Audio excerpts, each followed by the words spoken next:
Hello and welcome again my friends and dear students. आज के इस वीडियो में इस सोइल यानी मिट्टी में जो कुछ वर्म्स आपको दिखाई पड़ रहे हैं उनके बारे में जानने वाले हैं। जैसा कि यहाँ पर मूवमेंट करते हुए जो ये वर्म्स दिखाई पड़ रहे हैं इनके बारे में शायद आप लोगों ने पहचान लिया होगा इसको। अगर हम इंडिविजुअल ऑर्गेनिज्म को देखें तो इस प्रकार का यह दिखाई पड़ता है। मीन्स इसमें एक स्पेशल स्ट्रक्चर जिसको हम क्लाइटेलम कहते हैं वो पाई जाती है और ये जो वर्म्स है वो है अर्थवर्म। यानी हम अर्थवर्म के बारे में समझने वाले हैं। लेकिन उससे भी महत्वपूर्ण बात अर्थवर्म का प्लांट के साथ में किस प्रकार से यहाँ रिलेशन रहेगा, यानी इससे संबंधित टॉपिक जिसको हम वर्मी कल्चर कहते हैं। वर्मी कल्चर जिसको हम सिंपल रूप से कल्चर ऑफ अर्थवर्म्स भी कहते हैं, यानी जिसमें केंचुओं का संवर्धन किया जाता है, केंचुओं का पालन किया जाता है, उसको हम वर्मी कल्चर कहते हैं। क्योंकि वर्मी कल्चर के माध्यम से हम वर्मी कंपोस्ट का निर्माण करते हैं और वर्मी कंपोस्ट पौधों के लिए बहुत महत्वपूर्ण होती है। तो हम आज के इस वीडियो में क्या क्या टॉपिक कवर करने वाले हैं उसको हम देखते हैं। सबसे पहले हम समझते हैं वर्मी कल्चर और कल्चर ऑफ अर्थवर्म्स क्या होते हैं। उसके बाद में हम बात करेंगे वर्मी कंपोस्ट क्या होता है। Then life cycle of earthworms, earthworm की लाइफ साइकिल कैसी होती है। Earthworm species use in vermiculture, vermiculture में अर्थवर्म की कौन कौन सी स्पीसीज यानी जातियों का प्रयोग किया जाता है। Systematic classification of earthworms, earthworm का एक जो सिस्टमेटिक क्लासिफिकेशन है वो कौन सा होता है या वो कैसा होता है उसके बारे में देखेंगे। फूड फॉर अर्थवर्म्स, अर्थवर्म का फूड कौन सा होगा। Necessary material for vermi culture, vermi culture के लिए कौन कौन सी आवश्यक सामग्री होती है, नेसेसरी मटेरियल्स कौन कौन से होते हैं। Method of preparation of vermicompost, vermi compost को तैयार करने की विधि कौन सी होती है। उसके बाद में हम देखेंगे प्रोसीजर ऑफ वर्मी कंपोस्ट, कि वर्मी कंपोस्ट को कैसे तैयार किया जाएगा। Management of quantity of earthworms, earthworm की क्वांटिटी को कैसे मैनेजमेंट किया जाएगा जब हम वर्मी कल्चर करते हैं। सिग्निफिकेंस ऑफ अर्थवर्म्स, उसके बाद में हम देखेंगे कि अर्थवर्म का महत्व क्या होता है, इसको हम किस प्रकार से सिग्निफिकेंट मानते हैं। Advantage and disadvantage of vermi culture, vermi culture जो हम करते हैं उसके फ़ायदे क्या हैं और उसमें कुछ कमियां क्या है उसके बारे में भी हम समझेंगे। तो सबसे पहले हम बात करते हैं वर्मी कल्चर और कल्चर ऑफ अर्थवर्म्स के बारे में, यानी वर्मी कल्चर क्या होता है। सरल रूप से, सिंपल रूप से तो हम कह देते हैं कि कल्चर ऑफ अर्थवर्म्स, जिसमें केंचुओं का संवर्धन किया जाता है उसको हम वर्मी कल्चर कहते हैं। लेकिन हम टर्म के हिसाब से और समझते हैं इसको। वर्मीज़ का मतलब होता है वर्म्स एंड कल्चरा का मीन्स होता है ग्रोथ, यानी इसमें वर्म्स की हम ग्रोथ करवाते हैं या हम कहें कि वर्म का मल्टीप्लिकेशन करवाते हैं। अगर हम डेफिनेशन की बात करें तो द साइंस ऑफ कल्टीवेटिंग और rearing of earthworms to increase their number rapidly, यानी ऐसी विज्ञान जिसमें हम कल्टीवेट करते हैं या हम रियरिंग करते हैं अर्थवर्म का, क्यों, टू इंक्रीज देयर नंबर, उनके जो संख्या है उनको बढ़ाने के लिए, वो भी जल्दी से जल्दी। That is the science of cultivating them is called vermiculture और sometimes we call the promotion of earthworms, जिसको कई बार हम अर्थवर्म को आगे प्रमोट करने के लिए इसको हम टर्म देते हैं वर्मी कल्चर। अगर हम और सिंपल भाषा में इसको समझें तो इसको आर्टिफिशियल रियरिंग, क्योंकि हम इसमें नॉर्मली अर्थवर्म्स जो होते हैं वो सोइल में तो पाए जाते हैं लेकिन इनकी संख्या को बढ़ाना वो आर्टिफिशियली है, यानी ह्यूमन का इसमें इंटरफेरेंस रहेगा, मनुष्य उसमें इंटरफेरेंस करके इसकी संख्या को बढ़ाने के लिए काम करेगा। तो आर्टिफिशियल रियरिंग और cultivation of earthworms and technology is the scientific process of using them for the betterment of human beings, और जो ऐसी वैज्ञानिक प्रणाली का प्रयोग करते हुए कि उनको हम उनकी संख्या तो बढ़ा रहे हैं लेकिन वो संख्या बढ़ाने का पर्पज़ क्या रहेगा, बेटरमेंट ऑफ ह्यूमन बींग्स, मनुष्य के लिए उसको फ़ायदेमंद बनाने के लिए उसका प्रयोग किया जाएगा, उसका रियरिंग किया जाएगा, उसका पालन पोषण किया जाएगा। उसी को हम वर्मी कल्चर कहते हैं, क्योंकि ये एक जूलॉजी में अप्लाइड जूलॉजी का भाग होता है जिसको हम जिसमें हम वर्म्स का प्रयोग कर रहे हैं और मनुष्य के लिए कुछ सिग्निफिकेंस प्रोडक्ट बना रहे हैं। यहाँ पर आप देख पा रहे होंगे एक सिंगल वर्म्स है, ये बहुत सारे जो वर्म्स हैं और इनके द्वारा जो हमें ह्यूमन बीइंग्स के लिए जो फ़ायदेमंद होगा वो है यहाँ पर तैयार की गई ये सोइल, जिसको कंपोस्ट सोइल कहते हैं या सिंपल कंपोस्ट कहते हैं। तो वर्मी जो कल्चर में हम क्या करते हैं, केंचुओं का पालन पोषण तो किया जाता है, लेकिन उनका पर्पज़ क्या रहता है, वो कंपोस्ट तैयार करने के लिए किया जाता है। ये बात हुई थी वर्मी कल्चर के बारे में। अब हम समझते हैं कि इससे संबंधित टर्म वर्मी कंपोस्ट। आपको नाम से तो समझ में आ ही गया होगा, वर्मी कंपोस्ट यानी वर्मी कल्चर के द्वारा जो सोइल बनी है उसी को हम वर्मी कंपोस्ट कहते हैं। और ये वर्मी यानी यहाँ पर अर्थवर्म से संबंधित है, यानी अर्थवर्म के द्वारा जो सोइल तैयार की जाती है उसको हम वर्मी कंपोस्ट कहते हैं। तो हम इसको डेफिनेशन के रूप में समझते हैं।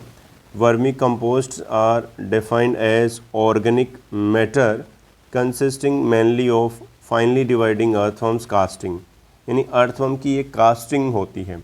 कास्टिंग का मतलब ये होता है कि अर्थवर्म जो बाई प्रोडक्ट निकालती है या एक्सक्रीटा के रूप में जो बाहर निकाल रही है, जो कि सोइल पर आपको इस प्रकार से दिखाई पड़ सकते हैं, इसको हम अर्थवर्म कास्टिंग कहते हैं।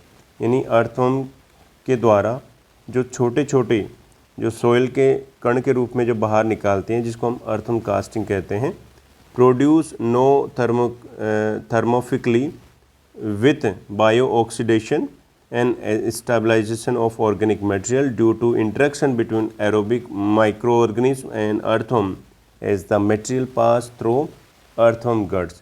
जैसे अर्थवर्म की गट से, आहार नाल से ये जो ऑर्गेनिक मटेरियल पास होता है तो वह एक फाइन डिवाइडिंग कास्टिंग में बदल जाता है। और इस प्रक्रिया में ऐसा नहीं है सिर्फ अर्थवर्म ही मदद करते हैं, इसके अलावा कुछ माइक्रो ऑर्गेनिज्म भी होते हैं, वो भी इस प्रक्रिया में मदद करते हैं। जैसे कि कुछ बैक्टीरिया होते हैं वो ये कार्य करते हैं, कुछ फंगाई होती है वह ये कार्य करते हैं, यानी और इसके अलावा एक्टिनोमाइसीटीज़ के कुछ सदस्य होते हैं वो भी माइक्रो ऑर्गेनिज्म यहाँ पर जो अर्थवर्म के साथ में मदद करते हैं ऑर्गेनिक जो मटेरियल होता है उसको डिकम्पोज करने में, उसको गलाने में। जैसा कि आप यहाँ पर सिंपली ये देख भी सकते हैं कि यहाँ एक कंपोस्ट पिट जो दिखाया गया है बॉक्स के रूप में दिखाया गया है, जिसमें सड़ी गली जो भी बायोडिग्रेडेबल जो भी कंटेंट होते हैं उसमें डाला जाता है और धीरे धीरे केंचुओं की सहायता से ये सोइल में कन्वर्ट हो जाते हैं। तो आज हम इसी के बारे में समझने वाले हैं।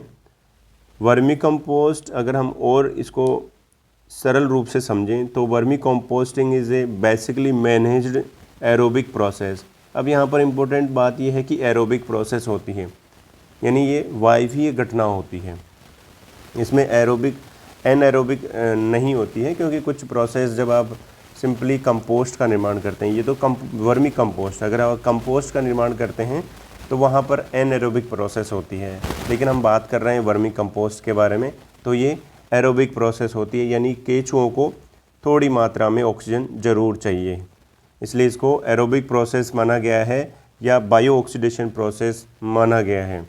सो वर्मी कंपोस्ट तो प्रोडक्ट हो गया, वर्मी कंपोस्टिंग प्रोसीजर हो गया, यानी वर्मी कंपोस्ट की जो हम प्रोसेसिंग कर रहे हैं, यानी कंपोस्ट बनाने के लिए जो विधि है उस विधि को हम कंपोस्टिंग कहते हैं, वर्मी कंपोस्टिंग कहते हैं, वर्म्स का प्रयोग करते हैं इसलिए।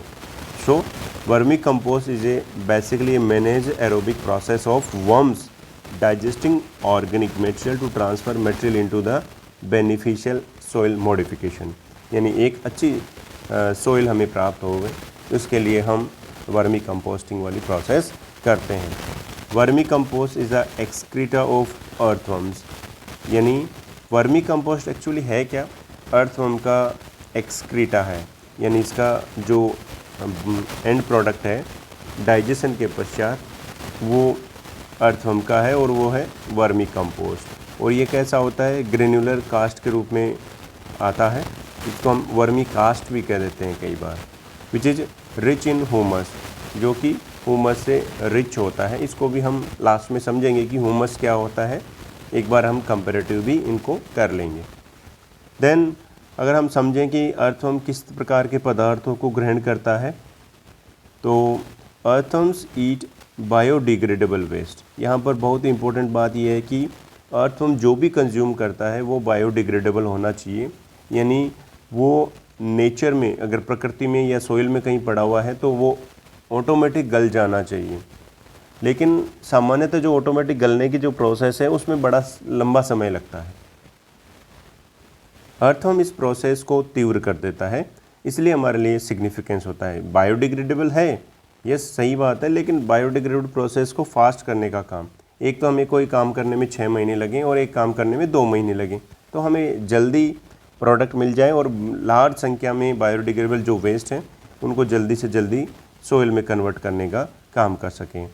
म्यूनिसिपल वेस्ट हो सकता है इसमें, बायोडिग्रेडेबल वेस्ट में नॉन टॉक्सिक सॉलिड और लिक्विड वेस्ट हो सकते हैं जो कि इंडस्ट्रीज और हाउस होल्ड गार्बेज में रूप में घर से निकलते हैं।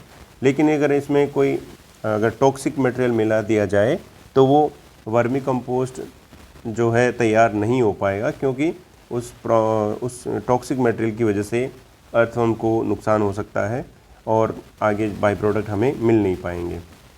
सो earthworms eat biodegradable waste and pass through it their body and in the process converting is into a vermi compost, या वर्मी कंपोस्ट का निर्माण कर देता है। Conversion of garbage by earthworm into compost and the multiplication of earthworms are simple process and can easily handle by farmers. यानी इसमें जो garbage होता है उसको अर्थवर्म्स के द्वारा कंपोस्ट में बदला जाता है एंड अर्थवर्म का इसमें मल्टीप्लिकेशन होता है सिंपल प्रोसेस के माध्यम से, और फार्मर जो किसान होते हैं वो इसको केचुए को आसानी से हैंडल भी कर सकते हैं। अब इसी आधार पर हम इसे फ्रेंड्स ऑफ फार्मर कहते हैं, किसानों का मित्र कहते हैं। अब हम समझते हैं life cycle of earthworm. Earthworm की लाइफ साइकिल कैसे होती है। अर्थवर्म की लाइफ साइकिल के बारे में यहाँ डिटेल से नहीं, एक ब्रीफ आइडिया हमें मिलने वाला है। अर्थवर्म्स ओमनिवरस होते हैं, ये हमें ध्यान में रखना है, यानी ये सर्वाहारी होते हैं, but they mostly derive from dead organic material, यानी जनरली वो जो सड़े गले जो कार्बनिक पदार्थ होते हैं उनका ही ग्रहण करते हैं। ये हम जानते हैं कि ये एक टेरेस्ट्रियल इन्वर्टिब्रेट्स होता है जिसको फाइलम एनेलिडा में शामिल रखा गया है, और जो इसकी क्लास है वो ओलिगोकीटा है, क्योंकि इसमें चीटी पाए जाते हैं, सीटी पाए जाते हैं गमन के लिए। Body of earthworm is made up of approximately 100 to 120 segments, यानी अगर अर्थवर्म एक सामान्य अर्थवर्म की बात करें तो लगभग 100 से 120 सेगमेंट उसके शरीर में पाए जाते हैं। The segment 14 to 16 a manure earthworm consist of glandular tissue called clitellum which help to distinguish the mouth and tail ends, यानी इनके शरीर पर लगभग 14 to 16 सेगमेंट पर एक स्पेशल स्ट्रक्चर पाई जाती है जो ग्रंथीय ऊतकों से बनी हुई होती है, ग्लैंडुलर टिश्यू से मिलकर बनी हुई होती है, जिसको क्लाइटेलम कहते हैं। और ये क्लाइटेलम हमें इस क्लाइटेलम में हालांकि रिप्रोडक्टिव ऑर्गन्स पाए जाते हैं, लेकिन ये इस बात को भी डिफाइन करती है कि माउथ किस तरफ है और टेल किस तरफ है, हम आसानी से पहचान सकते हैं, क्योंकि ये 14 to 16 है, यानी माउथ की तरफ जो सेगमेंट है उसकी तरफ नियर पाए जाएंगे as compare to tail region के, तो आप माउथ की आसानी से पहचान कर सकते हैं। अर्थवर्म्स हर्मोफ्रोडाइट होते हैं, यानी एक ही शरीर के ऊपर, एक ही बॉडी के ऊपर मेल और फीमेल रिप्रोडक्टिव ऑर्गन्स पाए जाते हैं। A pair of earthworms lays 100 eggs, जो इनमें हम डायग्राम के माध्यम से देख सकते हैं कि दो जो अर्थवर्म होते हैं, जो अलग अलग अर्थवर्म हैं वो हालांकि हर्मोफ्रोडाइट होते हैं, लेकिन इसमें सेल्फ फर्टिलाइजेशन नहीं होता है, इसमें क्रॉस फर्टिलाइजेशन होता है। एक अर्थवर्म के द्वारा लगभग 50 अंडे दिए जाते हैं, एग्स दिए जाते हैं, और जिसको हम कोकून भी कहते हैं, विद इन 3 to 6 मंथ्स में। Cocoon resemble the shape of coriander seed, धनिए के जो बीज होते हैं उस तरह के आकृति के होते हैं और लगभग 2 से 3 वीक में इनसे कोकून से इनके बच्चे बाहर निकलते हैं। तो हम एक बार डायग्राम के माध्यम से समझते हैं। एक अर्थवर्म है, दूसरा अर्थवर्म, ये आपस में क्रॉस मैटिंग करते हैं, कोकून का फॉर्मेशन होता है, कोकून धीरे धीरे शरीर से बाहर निकल जाता है और इनमें से एक एक में से धीरे धीरे कोकून निकलते निकलते इनमें बच्चे का, छोटे से बच्चे का निर्माण होता है। इसमें 2 से 3 वीक लगते हैं और फिर ये धीरे धीरे ग्रोथ करके एडल्ट में विकसित हो जाता है। और अगर हम अप्रोक्सीमेटली बात करें तो लगभग 2.5 साल के आसपास, यानी 28 मंथ्स की इसकी लाइफ होती है।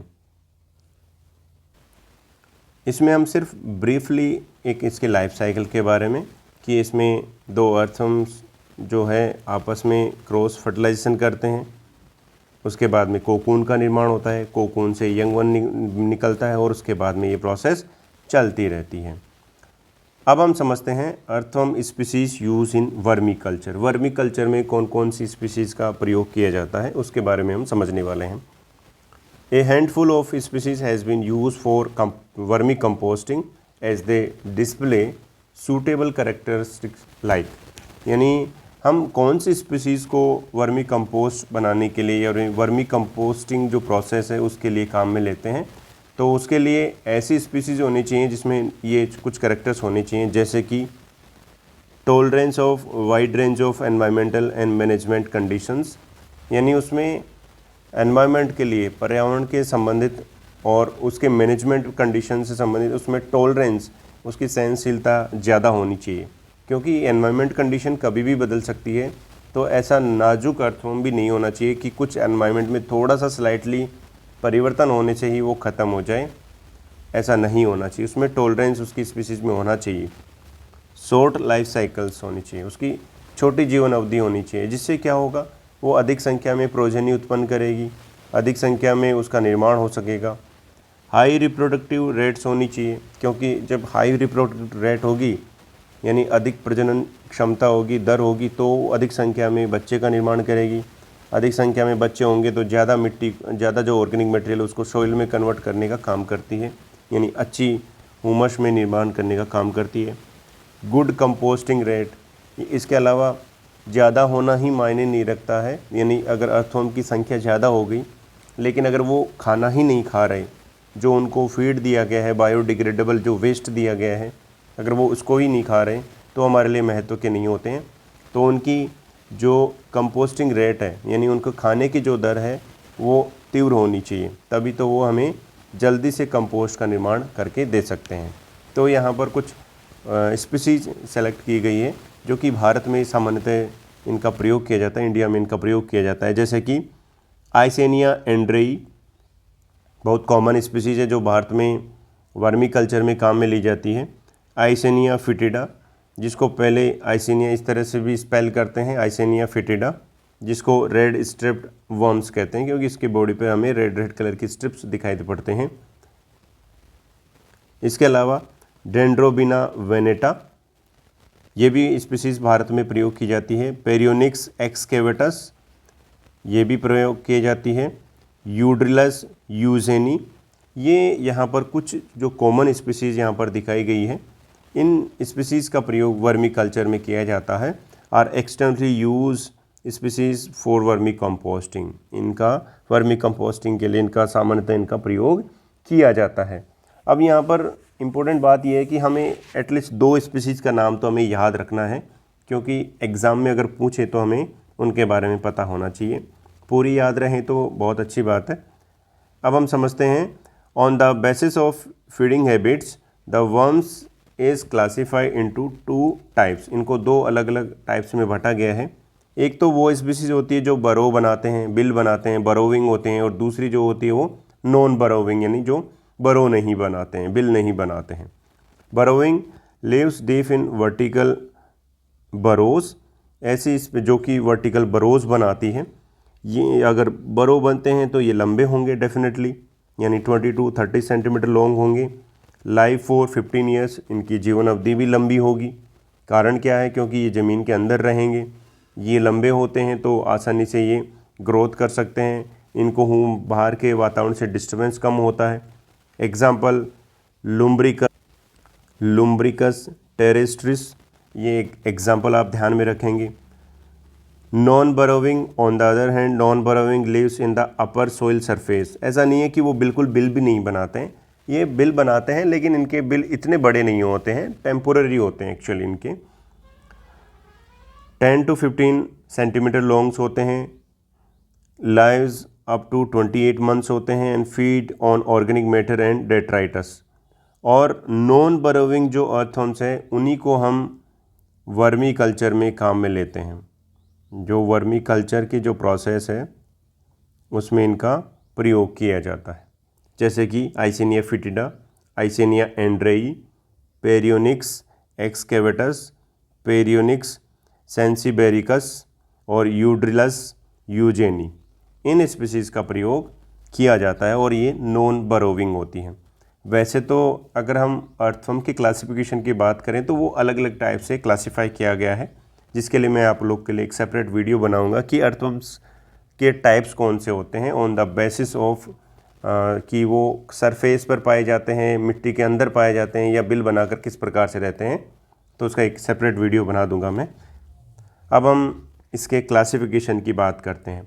वैसे तो क्लासिफिकेशन अलग अलग वर्म्स का अलग अलग हो सकता है, लेकिन कुछ कॉमन यहाँ पर चीज़ें हो सकती है। जैसे हम बात करें तो जो इस क्लासिफिकेशन के सेगमेंट में किंगडम, फाइलम, क्लास और ऑर्डर, ये अर्थवर्म्स में कॉमन रहेंगे। उसके अलावा आगे वाले पोर्शन यानी फैमिली, जीनस और स्पीसीज़ अलग अलग हो सकते हैं। यहाँ पर हमने जो भारत में सबसे ज़्यादा प्रयोग किया जाने वाला जो वर्म्स हैं, आइसेनिया फिटिडा, इस स्पीसीज़ के क्लासिफिकेशन के बारे में बात कर रहे हैं। So Eisenia fetida species of earthworms which are also known as red wrigglers. Red wrigglers क्यों बोला गया है? क्योंकि इसके शरीर पर रेड कलर की स्ट्रिप्स आपको एज़ कम्पेयर दूसरे अर्थवर्म की तुलना में इसमें आपको रेडिश कलर की इसकी बॉडी दिखाई पड़ती है। Generally these worms are 3 to 4 inches long.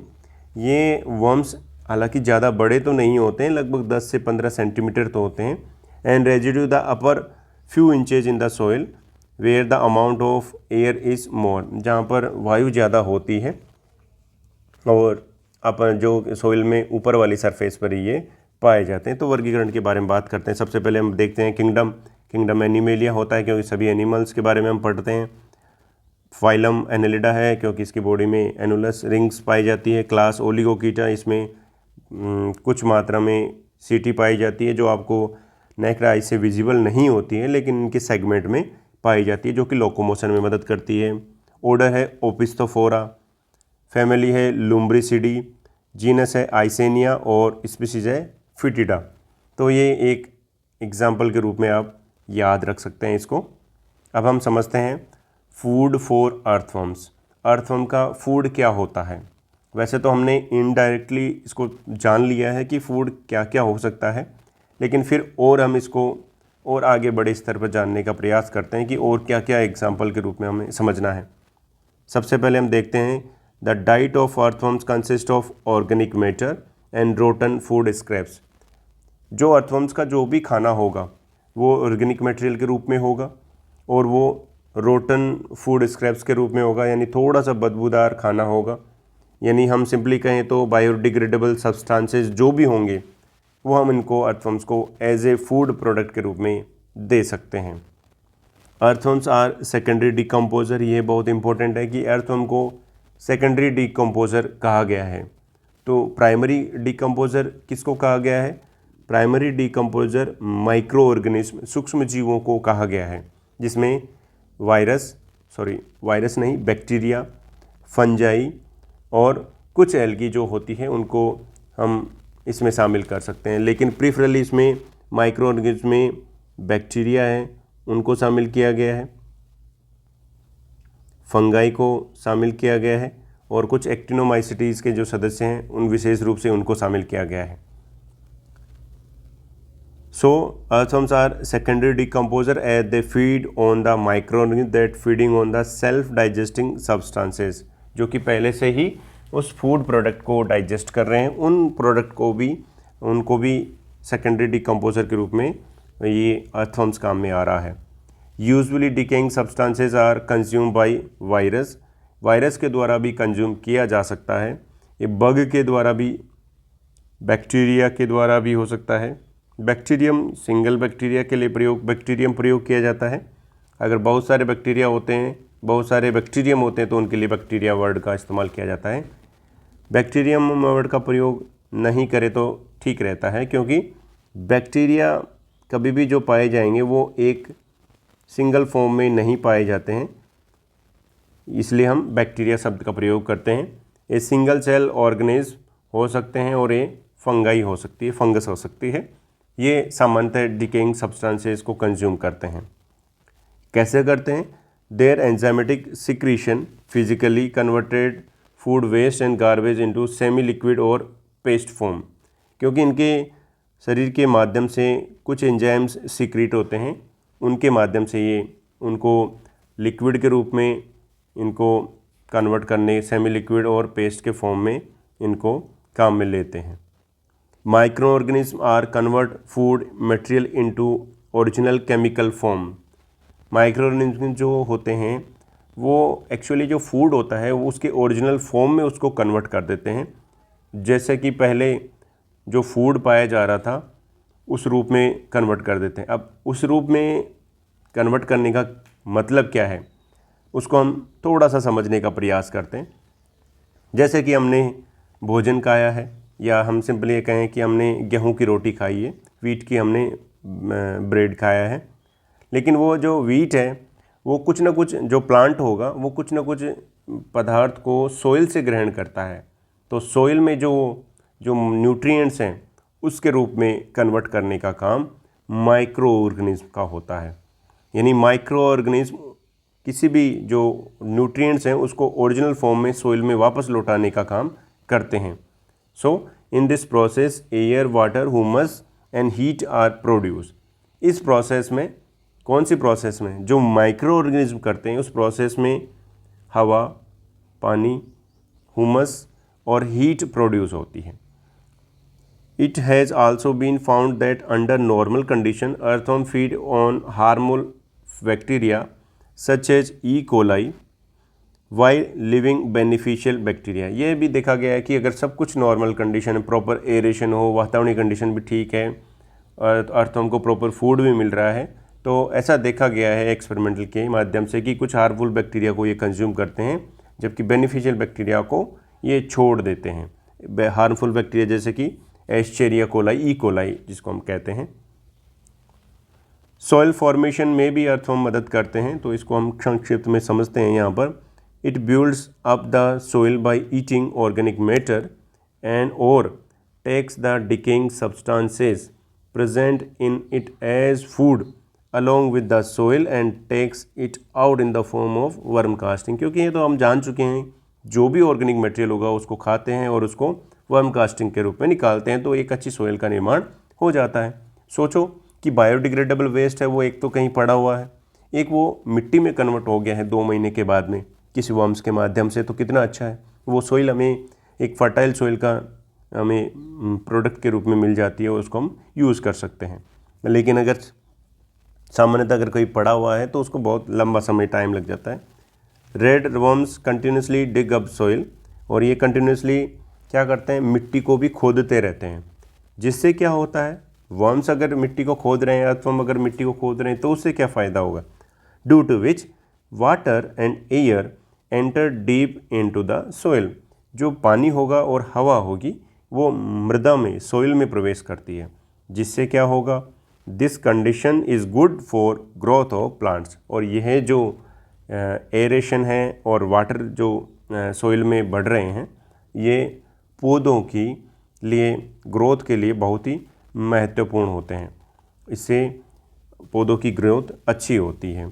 Compost is a very beneficial substance that increase the capacity of soil store water, enhance entry of air, ये वाटर की एंट्री को भी एनहांस करती है, and water to roots of the plants, और पानी उसके plants के उसके रूट्स तक जा सके इसमें भी मदद करते हैं। तो कहीं ना कहीं ये सोइल फॉर्मेशन में भी मदद कर रहे हैं। सो ये बात हुई फूड फॉर अर्थवर्म्स के बारे में। अब हम जो हमारा ओरिजिनल टॉपिक है उसके बारे में समझने वाले हैं। वर्मी कल्चर हम करने के लिए क्या क्या मटेरियल्स की हमें आवश्यकता पड़ती है, necessary materials for vermi culture. So हम यहाँ पर सिंपल रूप से यहाँ एक गड्ढा देख रहे हैं जिसको चारों तरफ से लकड़ी के बॉक्स से कवर किया गया है, एरेशन किया गया है और इसमें बायोडिग्रेडेबल वेस्ट डाले हुए हैं और ये फाइनली इस तरह से एक सोइल में निर्माण हो जाता है। तो पर्पज़ हमारा यही रहेगा कि जो बायोडिग्रेडेबल वेस्ट है उसको इस तरह के कंपोस्ट में निर्माण करना है। तो क्या क्या चीज़ों की आवश्यकता पड़ती है उसको हम समझते हैं। So the special material is not required for vermi culture. Vermi culture के लिए कोई स्पेशल मटेरियल की हमें आवश्यकता नहीं है। This is a simple and institutional system. एक बिल्कुल आसानी से बनने वाला ये सिस्टम है which does not require special technical skills to start.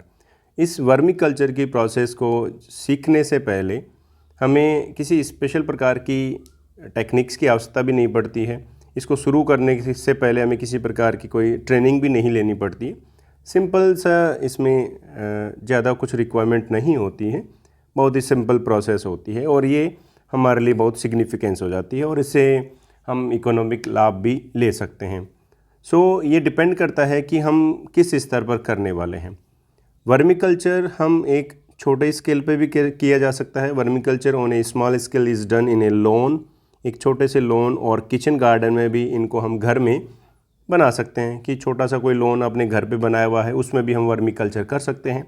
अगर हमें लार्ज स्केल पे करना है इन द प्लांट नर्सरीज़, जैसे कि प्लांट नर्सरीज़ में लार्ज स्केल पे करना पड़ता है, डेयरीज़ और एग्रीकल्चर फार्म्स में, this activities is done on a wide scale by digging a pit in ground.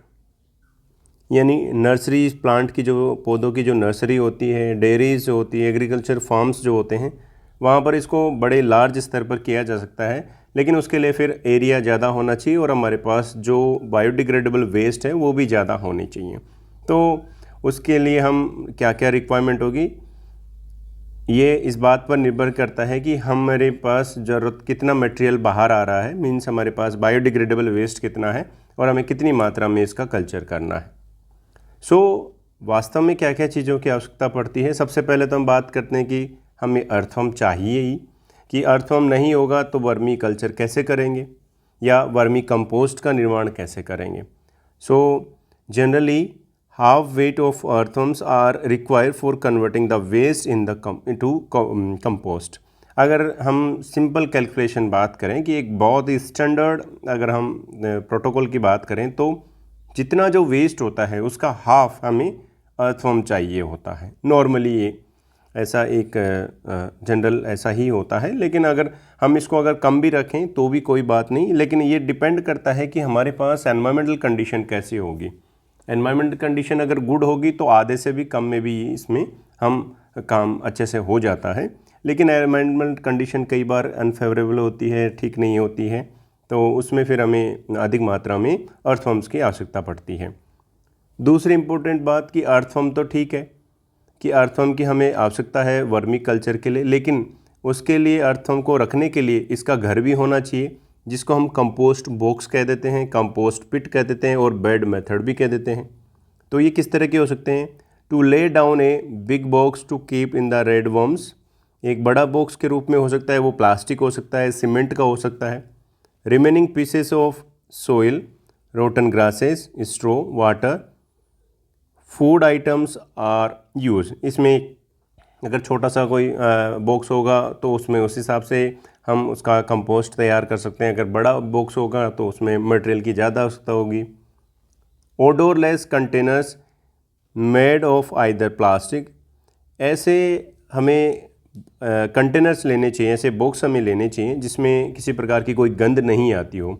जैसे कि हम या तो प्लास्टिक ले सकते हैं या लकड़ी का भी, वुड का भी ले सकते हैं। Are use to keep the worms को रखने के लिए, यानी जो अर्थवर्म्स हैं उनको रखने के लिए या तो हम प्लास्टिक जिसमें स्मेल नहीं आनी चाहिए और लकड़ी के बने हुए हम कंटेनर्स यानी बॉक्स का प्रयोग कर सकते हैं। Its size depend on the number of worms being culture and amount of the waste available. ये जो कंपोस्ट बॉक्स हो सकता है या कंपोस्ट पिट हो सकता है या बेड, जो भी मेथड हम इस्तेमाल कर रहे हैं वो इस बात पर निर्भर करता है कि हमें कितने नंबर में हमें वर्म्स का कल्चर करना है और कितनी अमाउंट में हमें वेस्ट अवेलेबल हो रहा है। दोनों जो मेन फैक्टर हैं वो निर्भर करते हैं कि हमारे कंपोस्ट पिच का साइज़ क्या होगा। और क्या आवश्यकता पड़ सकती है, उससे जानने से पहले हम ये देखते हैं। देखो, हमें रॉ मटेरियल के रूप में फूड वेस्ट चाहिए। ये एनिमल वेस्ट हो सकता है, एग्रो वेस्ट हो सकता है, एग्रीकल्चर का कुछ वेस्ट हो सकता है, प्लांट वेस्ट हो सकता है, पत्तियाँ हो सकती है, उसके डंठल्स हो सकते हैं, स्टेम्स हो सकते हैं, और आइसिनिया फिटिडा जिसको सामान्यतः भारत में इसका प्रयोग किया जाता है। रॉ मटेरियल्स और फूड मटेरियल्स के रूप में क्या क्या हो सकता है। सबसे पहली कंडीशन मैं आपको पहले भी बता चुका हूँ कि बायोडिग्रेडेबल सब्सटेंसेस इसके लिए फर्स्ट कंपलसरी हमारे पास नेसेसरी मटेरियल के रूप में होगा इसमें, क्योंकि अगर नॉन बायोडिग्रेडेबल होगा तो वो अर्थवर्म के लिए पर्पज में ही नहीं रहेगा, वो उसको खा ही नहीं पाएगा। इसलिए बायोडिग्रेडेबल सब्सटेंसेस इसकी पहली आवश्यकता है रॉ मटेरियल में।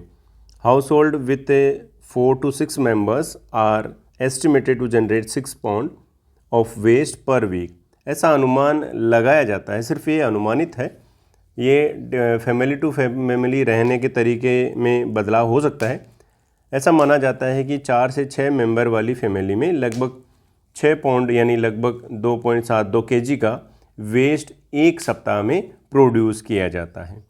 इन the waste coming out of the houses, lens, peels of vegetables, fruits, unusable materials जो कि बायोडिग्रेडेबल हो, एग शेल, एग अंडों के कवच, टी लीव्स, चाय पत्ती, made of papers, tea and coffee filters, made of cardboard जो भी गत्ते होते हैं, to waste, non toxic solid और लिक्विड वेस्ट हो सकते हैं।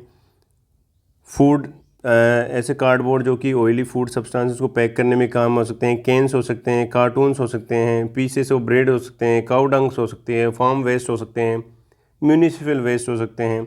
यानी ऐसे प्रोडक्ट जो कि बायोडिग्रेडेबल हो उनको हम काम में ले सकते हैं। तो अगर आपको लिस्ट पूछे कि क्या क्या हो सकता है, तो आप आसपास अगर आप नज़र घुमा के देखोगे तो ऐसा कौन सा वेस्ट है जो कि मिट्टी में कुछ समय के पश्चात ऑटोमेटिक गल जाता है, तो ऐसे पदार्थों को हम इसमें वर्मी कल्चर में रॉ मटेरियल के रूप में इस्तेमाल करते हैं। और इसमें एक चीज़ का हमें विशेष ध्यान रखना है कि अगर कोई भी मटेरियल है वो अगर बड़ी साइज़ का है तो उसको हम छोटे छोटे टुकड़ों में अर्थवर्म्स को उपलब्ध करवाएंगे। The food material is cut into small pieces. ये सिर्फ फूड मटेरियल के रूप में, जो भी हम अर्थवर्म्स को फूड मटेरियल उपलब्ध करवा रहे हैं उसको छोटे छोटे टुकड़ों में होना ज़रूरी है। और क्या कंडीशंस हमारे लिए होनी चाहिए, नेसेसरी मटेरियल्स होना चाहिए। यहाँ पर स्पेशल जो हमें ध्यान रखना है, सूटेबल एनवायरमेंटल कंडीशंस होनी चाहिए। अच्छी तरह से जो अर्थवर्म्स के लिए सूटेबल हो उस तरह की कंडीशंस होनी चाहिए। जैसे कि पीएच, फर्स्ट हम बात करें तो पीएच सूटेबल होनी चाहिए। पीएच लगभग 6.5 से 7.5 तक अच्छी मानी जाती है। मॉइस्चर लगभग 60 से 70% उसमें मॉइस्चर नमी होनी चाहिए जिसमें हम वर्मी कल्चर कर रहे हैं वहाँ पर। एयरेशन उसमें 40 to 50% from the total pore space होना चाहिए। टेम्परेचर्स, यहाँ जो टेम्परेचर है वो एनवायरनमेंट का होना चाहिए।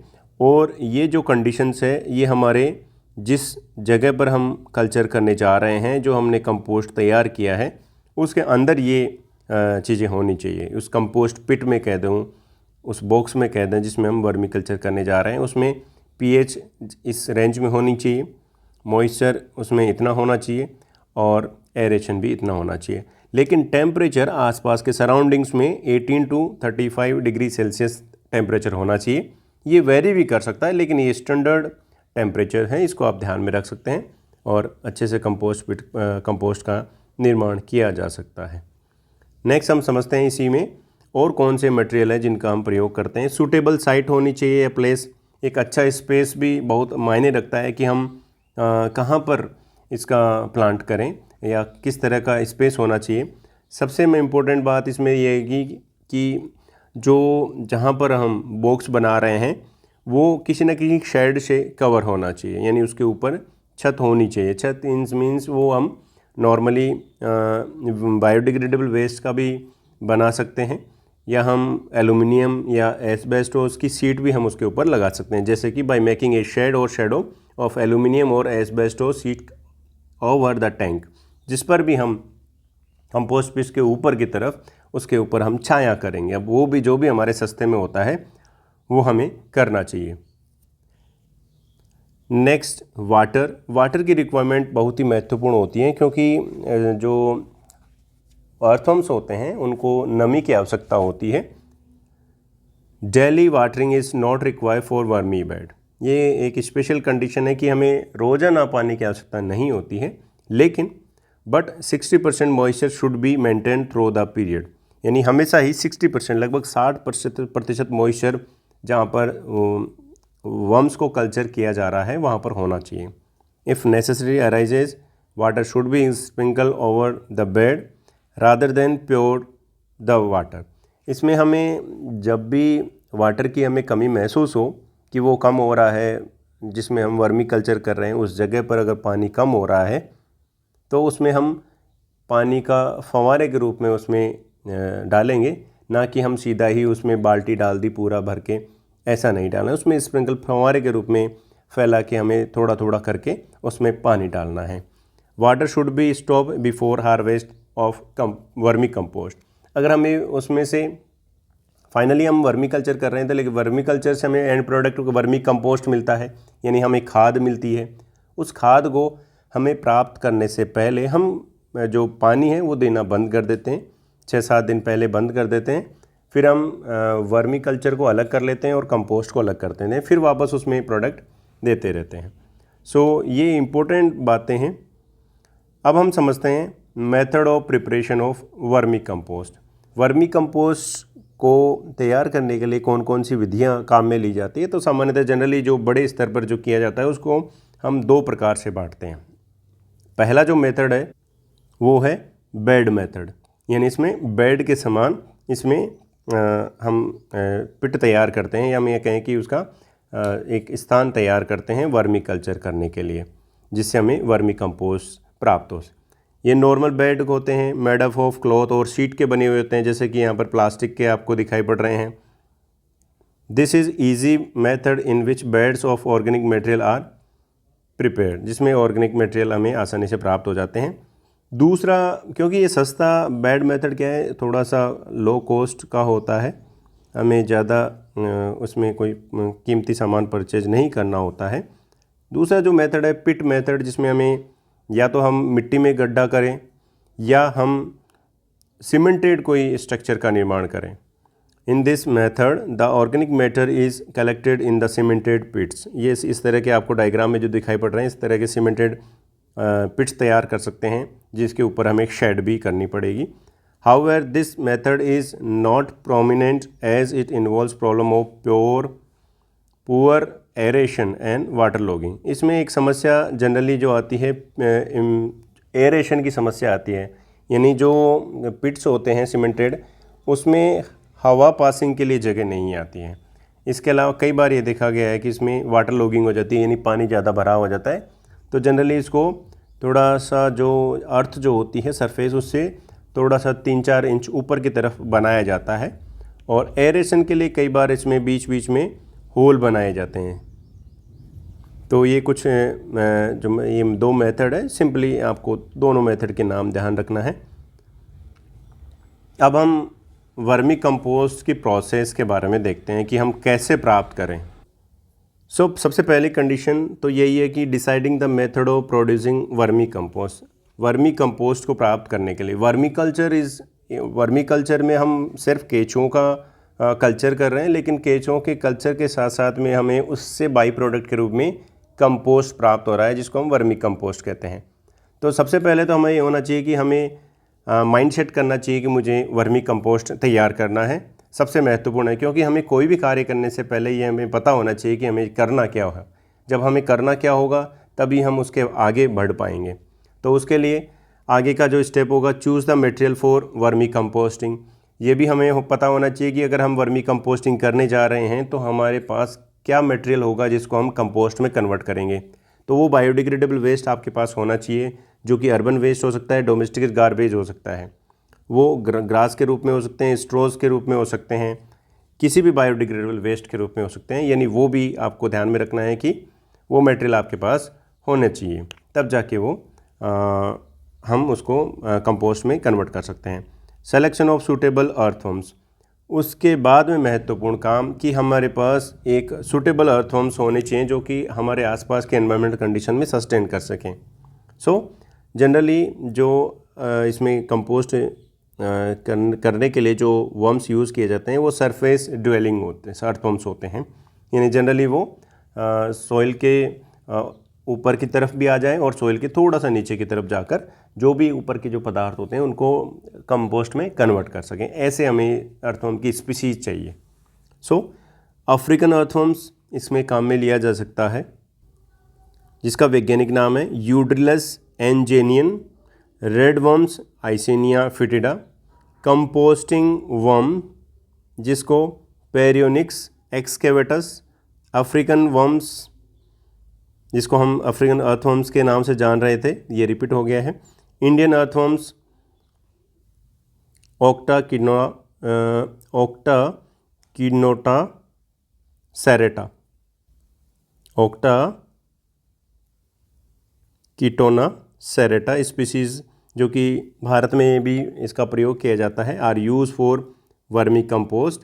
वर्मी कंपोस्ट सामान्यतः अगर 10 kg हमारे पास में वेस्ट है तो लगभग 50 नंबर में अगर अर्थवर्म हैं ये भी सफिशिएंट होंगे, कि 50 संख्या में अर्थवर्म्स होंगे, वो भी 10 kg जो वेस्ट होगा उसको कंपोस्ट में कन्वर्ट करने के लिए सफिशिएंट होते हैं।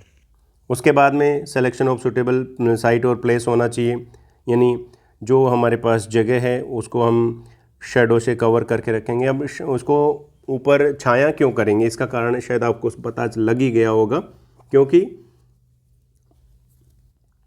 जो वर्मी कंपोस्ट जो कर रहे हैं उसमें हमें मॉइस्चर चाहिए, और मॉइस्चर को बनाने के लिए उसके पास अगर छाया रहेगी तो मॉइस्चर बना रहेगा, नहीं तो जो गर्मियों के टाइम में उसकी सन की वजह से, गर्मी की वजह से उसमें जो पानी होता है वो वेपर बन के उड़ जाएगा और नमी कमी होने से वर्म्स ख़त्म हो सकते हैं, मर सकते हैं।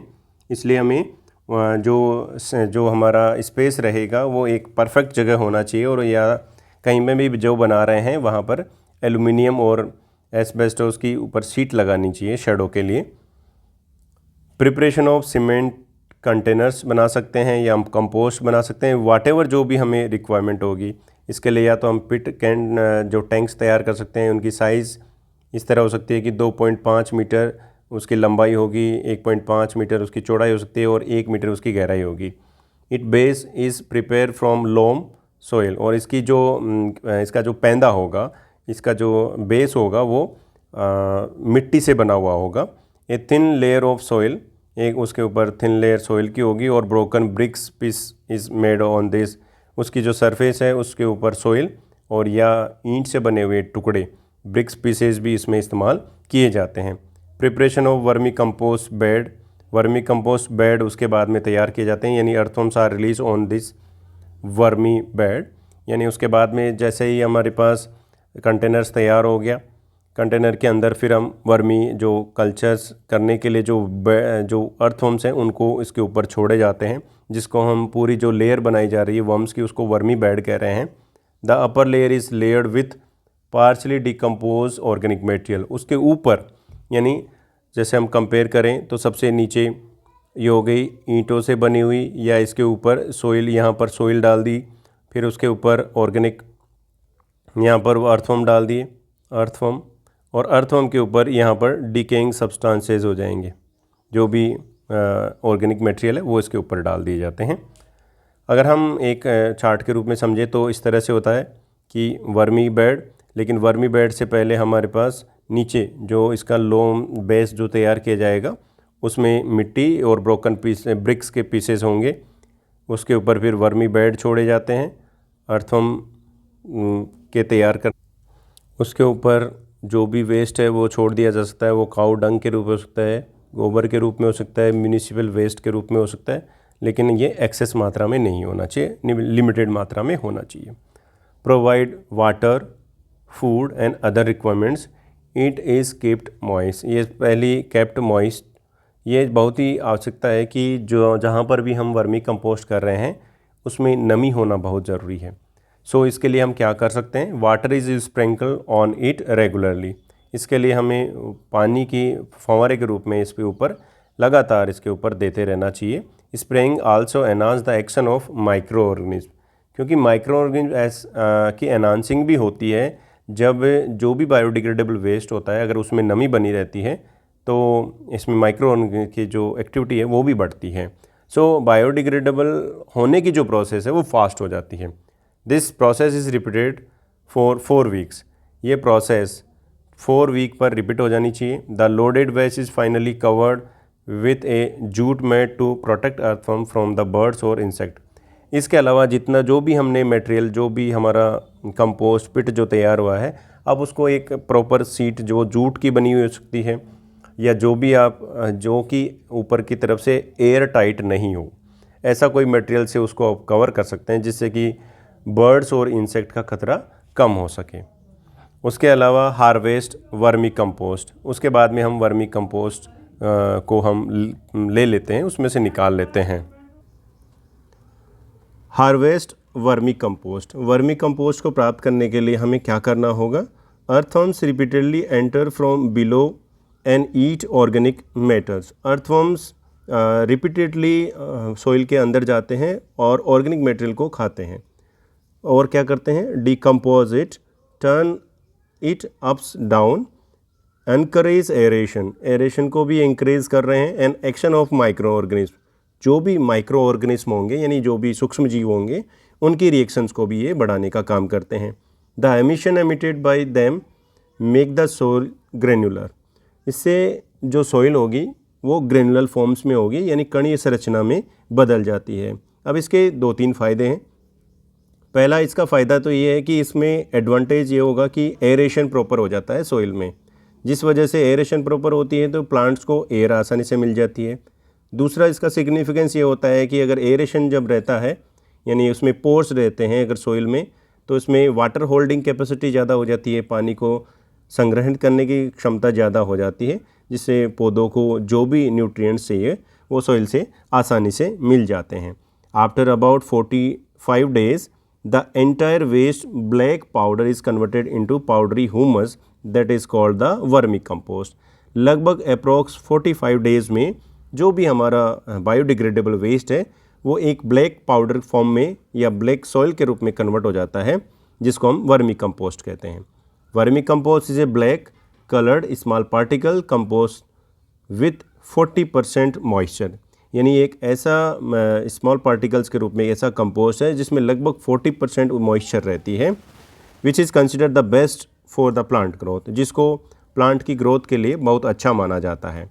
अब हमें एक वर्मी कंपोस्टिंग प्रोसेस करने में कुछ सावधानियां बरतनी होती है। प्रिकॉशन वर्मी कंपोस्टिंग, सबसे इम्पोर्टेंट बात तो प्रॉपर शेल्टरिंग ऑफ द पिट्स, जो भी पिट होगा जहां पर हम वर्मी कंपोस्टिंग करने जा रहे हैं उसकी प्रॉपर शेल्टरिंग होनी चाहिए, उसको प्रॉपर कवर करना चाहिए जिससे कई तरह के जो पेस्ट हैं, इंसेक्ट हैं, उनसे इसको बचाया जा सके। Vermicompost pit should be protected from direct sunlight. जो वर्मी कंपोस्ट जो हमारा पिट है उसको डायरेक्ट सनलाइट से बचाना चाहिए, उसके लिए हमें शेल्टर उसके लगाना चाहिए जो कि एल्यूमिनियम की हो सकती है, आप चाहे तो बायोडिग्रेडेबल जो भी वेस्ट है जो कि कम लो कॉस्ट में उसको हम बना सकें वो भी हम इसमें कर सकते हैं। To maintain moisture level spray water on the pit as when it require, जब जब भी इसमें आवश्यकता होगी तो उस पानी का स्प्रे इसके ऊपर करना चाहिए, पोर नहीं करना है। इसमें विशेष ध्यान रखना है, पोर करने से क्या है डैमेज हो सकते हैं वर्म्स, इसलिए हमें इस बात का ध्यान रखना है, सिर्फ स्प्रे करना है। Protect worms from pest and others such as ant rat and bird, जो भी पेस्ट होंगे उससे हमें इन वर्म्स को प्रोटेक्ट करके रखना है। अब हम समझते हैं नेक्स्ट जिसके लिए हम ये वर्मी कल्चर कर रहे हैं तो उसके बारे में हम समझते हैं। सिग्निफिकेंस ऑफ रियरिंग अर्थवर्म्स, यानी अर्थवर्म्स का रियरिंग जो हम कर रहे हैं उसका महत्व क्या है या वर्मी कल्चर हम क्यों कर रहे हैं। सबसे पहले हम देखते हैं कि सोइल फिजियोलॉजी के लिए जो भी सोइल की जो मृदा होती है उसकी कार्य की किस प्रकार से इफेक्ट होती है। Vermi compost improve soil quality, vermi compost के माध्यम से जो सोइल की क्वालिटी है वो इम्प्रूव होती है। सोइल स्ट्रक्चर में इम्प्रूवमेंट होता है एंड सोइल का जो टेक्सचर होता है जिसमें हम इसकी ग्रेडिंग करते हैं A B A O Jones होते हैं, इसमें भी इम्प्रूव होता है by providing a humus rich environment, क्योंकि हम इसमें ह्यूमस रिच प्रोवाइड करवा रहे हैं। It also nourish and conditions the soil by increasing the soil water holding capacity and aerations. Water holding capacity को बढ़ा रहे हैं और एरेशन को भी बढ़ा रहे हैं। It does not harms the soil microbiota. और इम्पोर्टेंट बात यह है कि इसमें जो सोइल के माइक्रोबायोटा होते हैं, यानी सोइल के अंदर पहले से ही कुछ बैक्टीरिया वायरस जो पाए जाते हैं, उनको किसी प्रकार का इसमें नुकसान नहीं होता है। तो सोइल की कहीं ना कहीं फिजियोलॉजी को ये इम्प्रूव करने का काम करते हैं। देन सोइल से जुड़ा हुआ फिजियोलॉजी का जो पार्ट है वो प्लांट फिजियोलॉजी से है, क्योंकि प्लांट ही फाइनली सोइल में जो भी कंटेंट होते हैं उसको प्लांट ही ग्रहण करते हैं। सो प्लांट फिजियोलॉजी को भी ये बेनिफिट करते हैं। किस प्रकार से बेनिफिट करते हैं? Vermi compost promote the excellent growth of plants by providing essential nutrients, यानी ये प्लांट्स को इसेंशियल न्यूट्रिएंट्स प्रोवाइड करने का काम करते हैं। It also help in the seed germination में मदद करते हैं। यील्ड ऑफ प्लांट, और प्लांट्स में जो भी इससे प्राप्त हो रहा है उसमें भी एनहांस करने का काम करते हैं। देन हम बात करते हैं food and crop improvements. Food को बढ़ाने में और क्रॉप में इम्प्रूवमेंट करने के लिए भी वर्मी कंपोस्ट का प्रयोग किया जाता है। Vermicompost minimize the prevalence of crop disease by the different agents like pest, bacteria, moulds etcetera. यानी ये जो वर्मी कंपोस्ट है दूसरे प्रकार के जो पेस्ट हैं उसको कम करने का प्रयास रहता है, क्योंकि पेस्ट बैक्टीरिया है, मोल्ड्स हैं और दूसरे जो पेस्ट होंगे जो बर्ड्स के रूप में हो सकते हैं, माइस के रूप में हो सकते हैं, उसको कम करने का काम करता है। It promotes healthy living by producing bio organic food free of chemicals. इसके अलावा कितनी अच्छी बात है कि ये हमारे लिए बायो ऑर्गेनिक फूड मटेरियल तैयार करने में मदद करते हैं, ना कि किसी केमिकल से रिलेटेड ये फूड तैयार करते हैं। यानी केमिकल फ्री जो भी हमें फूड प्राप्त होगा वो केमिकल से फ्री होगा, किसी प्रकार के फर्टिलाइज़र उसमें केमिकल फर्टिलाइजर्स नहीं उसमें पाए जाएंगे। Native Americans, Aborigines in Australia and Maori in New Zealand eat earthworms. इसके अलावा कुछ अमेरिकन्स, एल्बोजिन्स जो कि ऑस्ट्रेलिया में स्थित है, न्यूजीलैंड में माओरी जो जनजाति है उनके द्वारा अर्थवर्म्स को खाया भी जाता है। इसके अलावा अर्थवर्म्स के और भी इम्पोर्टेंट है, जैसे कि इकोलॉजिकल इम्पोर्टेंस भी होता है, यानी पर्यावरण की दृष्टि से भी इसका महत्व होता है। Vermicompost is an eco friendly natural fertiliser. ये इको फ्रेंडली नेचुरल फर्टिलाइज़र के रूप में काम में लिया जाता है। Prepare from biodegradable organic waste, जिसको बायोडिग्रेडेबल ऑर्गेनिक वेस्ट से तैयार किया जाता है। It is free from chemical inputs, और ये केमिकल इनपुट से फ्री होता है। Earthworms not only convert garbage into valuable manure, यह सिर्फ एक वैल्यूएबल मैन्योर में ही नहीं कन्वर्ट कर देता है। मैन्योर क्या होता है इसको भी हम आगे समझेंगे। And keep the environment healthy, और इसको एनवायरनमेंट को हेल्दी बनाने में भी इसका महत्वपूर्ण योगदान होता है। किस प्रकार से होता है? क्योंकि कोई भी बायोडिग्रेडेबल वेस्ट अगर कहीं पड़ा हुआ हो तो अगर वो उसमें समय अधिक लग रहा है तो उसमें एक प्रकार की पंजेंट स्मेल आनी शुरू हो जाती है, तो उसको कम करने के लिए भी अर्थवर्म्स का प्रयोग किया जाता है, या वर्मी कल्चर में इसको कम किया जा सकता है। It also reduce the demand of chemical fertilisers. इसके अलावा जो भी केमिकल फर्टिलाइज़र की जो डिमांड होती है उसको भी इसकी सहायता से कम किया जा सकता है। इकोनॉमिकल इम्पोर्टेंस, क्योंकि आजकल इसको रूरल एरियाज़ में कई लोग बिजनेस स्थापित भी कर रहे हैं। Vermicompost act as a medium providing a supplemental source of income by employing individual in the rural areas में ये जो मिडिल क्लास फैमिलीज़ हैं उनके लिए जो भी इसको करना चाहें उनके लिए इनकम का सोर्स भी हो रहा है। It require low capital invest and simple techniques, इसमें किसी प्रकार की कोई टेक्निक्स की आवश्यकता नहीं पड़ती है, और इसमें बहुत ही कम इन्वेस्टमेंट की आवश्यकता पड़ती है। ट्रेडिशनल मेडिसिनल प्रॉपर्टीज़ भी मानी गई है। ट्रेडिशनल कुछ जो ट्राइब्स हैं उसमें ऐसा माना जाता था कि ये ओबेसिटी को कम करने में गॉल ब्लैडर जो कैंसर स्टोन्स होते हैं, कैंसर नहीं स्टोन्स जो होते हैं उनको कम करने में ऑर्थराइटिस में इसका प्रयोग किया जाता है। रिच न्यूट्रिएंट्स होते हैं, nitrogen, phosphorus, potassium, calcium, magnesium, carbons इसमें प्रोमिनेंट रूप से पाए जाते हैं। बायो फर्टिलाइजर के रूप में इसका काम लिया जाता है। Like chemical fertilisers, leaves, roots, stems of the plants are not destroyed by the waters. Use as a bait, इसको बैट के रूप में भी इसका प्रयोग किया जाता है। They are also use in fishing activities, जो कि मछली पालन में बैट के रूप में इसका इस्तेमाल किया जाता है। स्टडी मटेरियल के रूप में भी लैब्स में अर्थवर्म्स का इस्तेमाल किया जाता है। अब कुछ हमारे पास मैनेजमेंट होने चाहिए इसकी क्वांटिटी को बैलेंस करने के लिए। Management of quantity of earthworm, vermi composting में अर्थवर्म्स की क्वांटिटी को मैनेजमेंट करने के लिए क्या क्या उपाय किए जा सकते हैं। If a large amount of food materials is added to the system designed to receive vermicompost, then pungent odor start to arise. अगर हम ज़्यादा मात्रा में फूड मटेरियल ऐड कर देंगे जिसमें हम वर्मी कंपोस्ट तैयार कर रहे हैं, तो एक पंजेट स्मेल आनी शुरू हो जाती है। It is recommended to add 2-3 inches of food material per pound approximately ½ kg of red worms, यानी लगभग ये अनुमान किया जाता है लगभग 2 से 3 इंचेस जो फूड मटेरियल होता है उसमें ½ kg worms, red worms use किए जाते हैं, या 10 kg में हम ये मानते हैं कि लगभग 50 अर्थवर्म्स का प्रयोग किया जा सकता है। If the food items are store for 2-4 days after getting dirty then it can be got rid of. अगर हम अगर अधिक खाना देने से अगर पंजेंट स्मेल आना शुरू हो जाती है, तो हम क्या करेंगे, 2 से 4 दिन तक उसको भोजन देना, अर्थवर्म्स को भोजन देना बंद कर देंगे बाहर से। तो जो भी फूड पहले से अवेलेबल है उनको ही वो खाते रहेंगे और हमारे पास जो स्मेल आ रही थी वो बंद हो जाती है। Normally red worms double their numbers in 120 days, लगभग 120 दिन में रेड वर्म्स का यानी अर्थवर्म्स का जो संख्या होती है वो डबल हो जाती है। So within 6 months they have ability to double the production of compost made by themselves. और इसकी अगर उनकी संख्या 120 दिन में अगर डबल हो रही है, तो 120 दिन के बाद में जितना वो पहले कंपोस्ट बना रहे थे उससे डबल कंपोस्ट बनाने के लिए सक्षम रहते हैं। When there is excessive number of worm, जब एक्सेसिव नंबर्स में अगर वर्म्स हो जाते हैं, some of them are separated, उसमें से कुछ सेपरेट कर लिए जाते हैं, and install in the new system, और उनको नए सिस्टम यानी दूसरा कंपोस्ट हम तैयार कर लेते हैं। It is generally seen that insect lays egg on the peels of food items.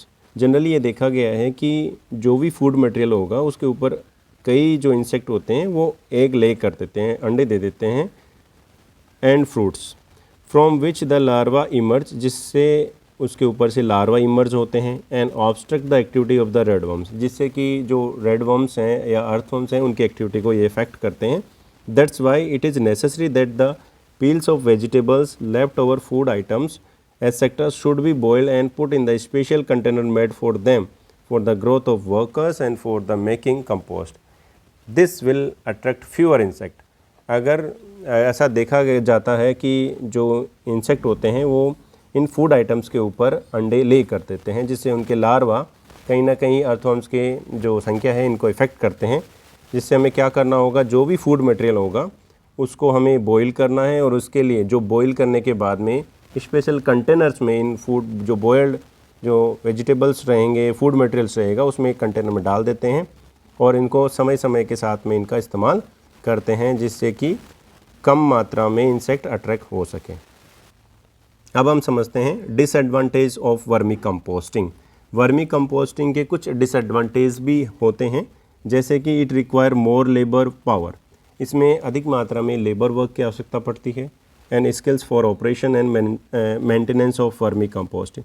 Vermi composting को प्रॉपर मॉनिटरिंग की आवश्यकता पड़ती है, तो इसमें हालांकि ज़्यादा स्किल की तो आवश्यकता नहीं पड़ती है, लेकिन फिर भी कुछ मात्रा में हमें वर्म्स को आइडेंटिफाई करने की, कुछ पेस्ट अगर उसके ऊपर आ रहा है उसको आइडेंटिफाई करने को हमें स्किल्स आनी चाहिए। Vermicomposting method also need more space, इसके अलावा हमें स्पेस की भी आवश्यकता पड़ती है for the construction, harvesting and storage of vermi composting. Environmental factor like temperature, direct sunlight, drought may also affect the process.